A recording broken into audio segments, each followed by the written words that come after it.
Good morning, this is Ba-ba-ba-diddly-ba-ba-ba-diddly-ba-ba-ba-diddly-dee, Captain Australia's Coffee Corner. Boom boom. So I'm at McDonald's at a place called, it's something like Warragong? I'm headed for a place called Gerringong, I think, which is about 35 kilometres, 36 kilometres from where I am now. So that's where I'll plan to camp tonight. There's one bloke who wrote me who said he's emailing around the various hotels and motels to see if anybody wants to donate a bit of hospitality, but if that doesn't happen, I'm well used to the rough sleep. I just need to even add another layer on top of my 5 layers because last night it got so cold. But yeah, all is well. It is, I don't know, about 7 something in the morning, and I am having, this is called a big breakfast burger, my friend. Oh, the light went all funny. So it's got, you can't see. Oh, we're all faded out. So it's got like a hash brown, a couple of sausage patties and a bit of bacon and a bit of egg. And also, because McDonald's has these little power outlets, I'm leeching a bit of power, so that'll keep me going as well. 2 quick things. Firstly, I want to shout out to my friend Michael, one of my oldest friends in the world, and it's his birthday today. So he turns 105, and congratulations, Michael. Happy birthday. And the other thing is, people have been writing about my boots, and you're right to be concerned. They are starting to get so thin that I can feel the road beneath my feet. So it's a question of time before they start to, sort of contribute to maybe little injuries and stuff. But don't worry about it. Like, I've had all these lovely offers, like a lady who lost her husband to cancer and he'd bought some hiking boots, never got to wear them. The thing is, it has to be precise in size and the utility of it. These boots that I've got, they're used by the SAS. They are proper military boots. And I wrote to the store that provided them to me. It's called Valhalla Outdoor and Tactical, and asked if they could, go easy on me on price, like, because my travel insurance company was killed by COVID, so they were $400 and something boots when I bought them. And what this wonderful, the staff at this store did was write back and say, no, you're a bloody legend, we'll send them to you ASAP. So they know the exact size, the style that fits my superhero uniform, and all that stuff, and they're able to just bang, pull them off the shelf and send them out. So I need to figure where I'm going to be in like 4 days, so those boots will arrive and I'll be able to switch out these old warriors. But I'm sort of sentimentally attached to them, so I might send them home so I can turn them into flower. I think maybe they'd make a nice flower pot or something. We have a comment. The comment is, "Good morning, Captain. Hope the weather is kind to you today." G'day, Gail. Yeah, it's shaping up to be okay. A bit overcast. It's when there's a little bit of a sprinkle of a rain, it's no big deal. But when it's overcast, it's lovely for walking. Because I've been getting a bit too much sun and starting to get a little bit burnt. John says, "Have a great day, Captain." Cheers, John. You too, mate. Thank you. So yeah, Kiama is I think a little beach town, about 20k from here. That'll be my sort of midway lunchtime point, and then after that I'll head for a place called Gerringong, which is then a hop, skip and a jump to Nowra. And then from Nowra it's down the motorway for a bit, I think, head south. So I guess the next really major milestone is the Victorian border, and that's probably the 3/4 mark, and after that I've got some bush towns, coastal towns and all the rest as I swing around into Melbourne, and then we'll be done. The big walk will be finished. Yeah, and I don't know if I'll have achieved a state of self-perfection by then. That seems pretty unlikely, but I think I've made some dramatic improvements in myself and my outlook as a human being, and in so doing, I hope there's somebody somewhere. Well, I've had people write to me, personal stuff, private stuff, so not public comments, but I've had people write to me and share some adorable things about what they've gotten from my experience. So it's been somehow instructive, somehow illuminating, or even if it just sort of nudges someone in the right direction, that delights me. I'm humbled and I'm grateful and thankful to be part of that. So the other thing is the charity, and it's starting to go really good as well. So it's jumped up to 80 something. I think that auction is supposed to finish today, but it's Sunday. The Kids Cancer Project are a very tight organisation. They've got like 15 staff, I think, or something like that.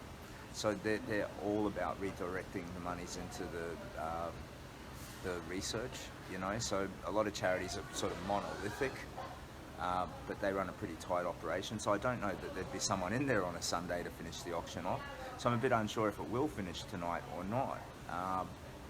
If it doesn't, please don't be frustrated. So the lovely lady Natasha, who's handling that, if it was due to finish on the 6th, it might finish on the 7th. Or I don't know, she might be home tapping away on her computer, figuring out who won the auction. I think at the moment it's a $12,000 prize that's going for like $5,600 or something like it. So pretty discount holiday at a luxury resort. Anyway, check that out, Sticky Post if you want to. And that'll push us up to probably 90-something thousand. So we're getting towards the 6 digits. Comment, Marge says, didn't know about your walk until I saw your interview on the ABC. Bless you, you are amazing. Oh, that's a lovely comment, Marge. Cheers, thank you so much. 85 grand, is it, Margaret? Okay, so yeah, if we auction off the holiday, which was kindly donated by the Lizard Island Luxury Resort in North Queensland, that'll push us up over 90, and we'll just be edging towards that 100 grand mark. I said I'd like to raise $250,000 for the charity. It's arbitrary, it's just a number, you know. It's, money is a representation of value. The only currency that really matters is time, maybe love. But I don't like to think of love as currency, because love is kind of infinite and we can just grow it, you know. So, but time is the only currency we have that's forever running out, and the only one that really matters, and the most important one to figure out how to spend. But money itself, it's just like, you know, this breakfast costs money. These earbuds cost money. Everything does, and it's just how we keep our society moving around. So when I look at the 85,000 and the 93,000, I think, oh no, we're only halfway to the $250,000 goal. I don't know. I just have to believe that it's saving one life, and that's all I need. If we saved one child's life, it makes my whole thing. Even having the cancer, the darkest days, the pain of suffering, of fighting the cancer, and this, the coming back, but it makes all of it worthwhile. I said yesterday that, you know, that I keep saying that Hebrew thing, like save but one life and you save the world entire. We kind of have already saved one life, and that's mine, you know. So yeah, I think the big walk is a success. No, you know, even if we don't raise the $250,000, but I'd still love to somehow see that happen. So I need, I don't know, the media works. I need some sort of celebrity to adopt me in the same way that this Facebook community has. Take me under their wing and go, oh yeah. Russell Crowe will go like, oh look at him, he's a nice bloke, let's spruik him up. And yeah, just sort of share their fame so that we get a bunch more people in donating, and then bang, 250,000, mission accomplished. But yeah, money, it's just a number. So yeah, Jeribong, that's where I'm gonna head today. So I'm gonna eat my breakfast burger, drink my coffee, muse about the state of the world. We all know what the state of the world is. It's a hot mess, isn't it? You know, you can't trust anybody or anything. All sources of information are pretty much compromised. You know, politicians, they're just honestly grubby little scumbags for the most part. Like, you know, there's good people individually, but as a system, it's broken. So what do? You lean into hope. You know, you do your best in your life. You do acts of kindness, decency, humanity. I think that's how we turn it all around, you know. You get enough of that. And it's just an antidote to all the other stuff. The antidote to lies is honesty, you know. Antidote to fear is kindness, pain, kindness. Everything else, kindness, you know. So we just need to lean into that, I think, as a society, as a people, as a species, and turn some of this weird dark stuff around. Anyway, Cab's Coffee Corner, huh? Poss and Joe, sorry I don't have my glasses on. The big walk is a success. It has created a kindness wave. Well yeah, I guess, but so far the kindness is just all directed towards me. I don't know. I would love to see a wave that goes out all through the world. I loved that. I don't know. I told you about it yesterday. That Eden, the donation that happened a couple of nights ago, and the note it was from a guy who I'd helped more than 10 years ago. Back then he was like a young apprentice struggling, and his bike had been stolen in Parramatta. And it makes me think of it because it's a random act of kindness. Because I used to back then, like 2008 to 2013, I used to just occasionally get out, dress up as Captain Australia, and try and do random acts of kindness. It was confusing because people just thought that I was Batman. It was about crime fighting. But if it was about fighting anything, it was about fighting evil with kindness. And I bought this guy Eden a bike because his bike was stolen from Parramatta train station, and he could have been a liar, he could have been a scammer, it doesn't matter. I took it that he's telling the truth, and if not, well, fine, you win, mate. But I wanted to take away that he'd say, hey, my beard's gotten a lot darker, I am getting younger. He'd taken away, I wanted to take away that suffering from him. He'd had something, an injustice. I couldn't find the bike, so I replaced it. And anyway, he donated to the charity, the Big Walk. He donated a couple of nights ago, and the note said that, thank you. You bought me a bike 10 years ago, and it allowed me to just keep hanging on. I was able to keep my job. I was able to push forward with my apprenticeship and my life. And now I have a daughter. And I'm grateful to you for that, because I don't think that path would have remained available to me if you hadn't helped me. And I just thought that was gorgeous. Those weren't the exact words, but that was the theme of it. And how gorgeous was that, So that's what kindness does, and it can come back at you 12 years later, Anyway, sorry. Captain Australia, old man, ramble. Boom, boom.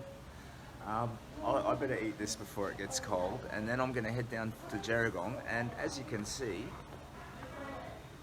I'm currently leeching power to keep my phone and this bad boy, power pack, charged up.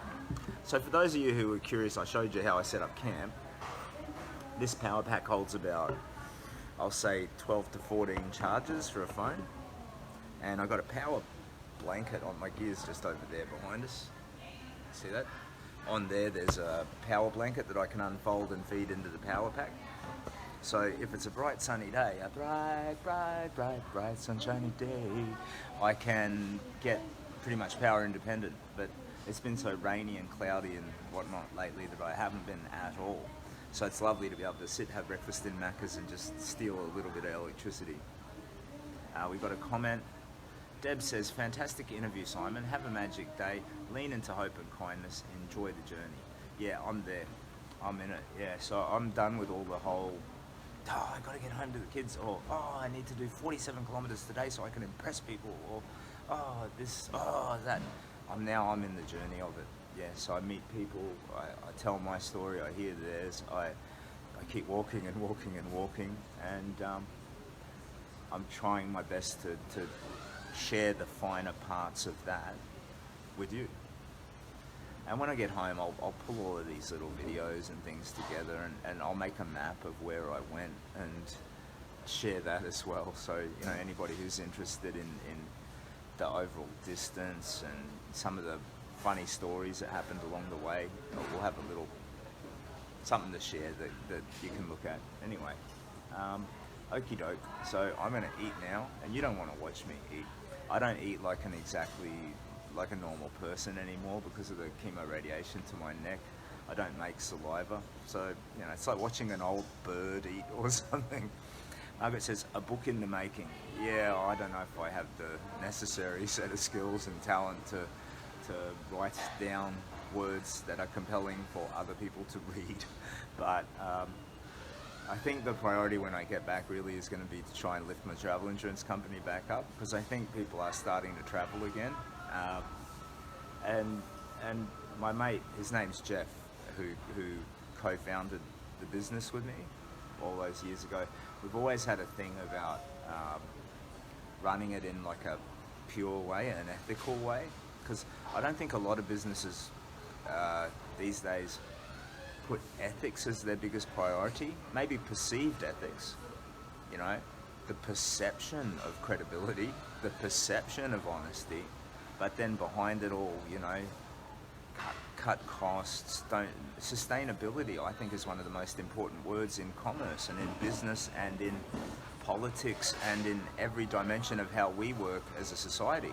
Sustainability, the way that we can keep it rolling without doing harm to, you know, the environment, to the people who work in our companies and all that. Anyway, I look forward to being a corporate citizen again once I get back and getting my mortgage back on track and all of that. But I'll close the loop on this adventure, and I'll share all the pictures, and I'll think about it. Maybe I will try and write a book, I don't know.